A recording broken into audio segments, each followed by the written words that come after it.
नमस्कार, स्वागत आहे आपलं सुनीताच्या किचनमध्ये. आणि आपण आज छान अशी शेवग्याची रस्सा भाजी बनवणार आहोत.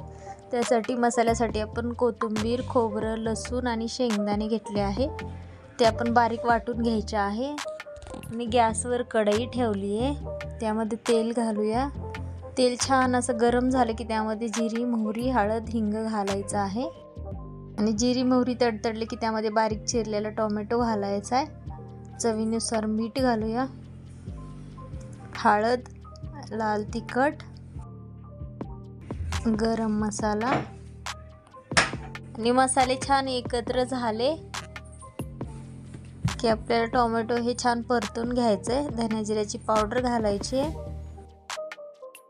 आता आपण वाटून घेतलेलं वाटण घालायचं आहे आणि हे छान परतून घ्यायचं तेलावर. तर तुम्ही बघू शकता आपला मसाला किती छान तयार झालेला आहे. आता आपण ज्या उकडून घेतल्या होत्या शेवग्याच्या शेंगा, त्यात फक्त हळद आणि मीठ घातलेलं. तर हे बघा छान अशा उकडून झाल्या होत्या. तर आपण आता हे शेंगा मसाल्यामध्ये घालून परतवून घ्यायच्या आहे. शेंग छान शिजलेली आहे, तुम्ही बघू शकता. तुम्हाला जर सुक्या आवडत असतील तर तुम्ही अशाही खाऊ शकता. तर आपण जे शेवग्याच्या शेंगा शिजवायला पाणी घातलं होतं तेच पाणी आपल्याला रस्स्यासाठी घालायचं आहे, दुसरं नाही. तर आपण ते पाणी घालून घेऊया आता. आणि फक्त 5 मिनिटच उकळवून घ्यायचे, कारण आपण शेवगा शिजवून घेतला होता आधी. त्यामुळे तुम्ही बघू शकता भाजी आपली किती छान झालेली आहे.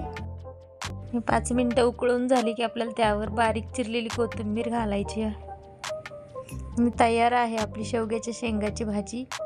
ही तुम्हाला कशी वाटली भाजी नक्की कमेंट करून सांगा. आणि व्हिडिओला लाईक करा, शेअर करा.